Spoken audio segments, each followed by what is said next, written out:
زه محمد مبین چې د نظامي محکمې لخوا په 18 میاشتې بند محکوم شوی یم په پلچرخي زندان کې د 14 میاشتې بند وروسته د جناب علي قادر شیخ صاحب حفظه الله او د رئیس الوزرا حفظه الله د شفقت او مهربانۍ له مخې پاتې قید راته عفو سو او فی الحال خپل کور کې هم دا نظام ټول هغه اصولي مراتب ترسره کړي دي.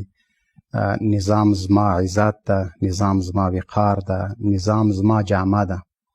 که دا نظام نه وي موږ هیڅ هم نه یو. نو په هر وخت کې په هر حالت کې د خپلو نظام سره یو، له خپلو مشرانو سره یو، د دوی د امر تابعداري کوو. انسان ده، کیدای شي په تېرو 20 کلونو کې موږ نه ځینې داسې خبرې سوي چې مشرانو خوښې نه وي، خوا یې پرې بده سوې وه. نو انشاءالله په آینده کې به دغه شی نه تکراریږي. الله تعالی د تاسو عزتمن او سرلوړي لري او په ټولو افغانانو باندې غږ کوم چې محاکم قاضي صاحبان د همدې دپاره دي چې د نظام د اصلاح په خاطر، د انسانانو د اصلاح په خاطر زندانونه جوړ کړي تر څو زندان ته لاړ شي. دا په دې معنا نه ده د نظام څپېړه، دا د پلار څپېړه ده، دا کوم عیب هم نه ده.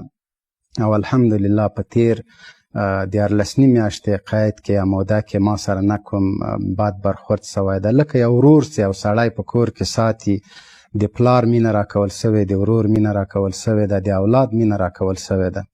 او الحمدلله ښه ومه. د روحي حالت هم تاسو ته ښکارم چې نه کوم تغییر راغلی ده، نه کوم بیا هم د نظام تر څنګ یو ټول افغانانو ته وایي چې له خپل نظام سره ودرېږئ. نظام زموږ حیثیت ده، زموږ وقار ده، زموږ جامه ده. السلام علیکم ورحمة الله وبرکاته.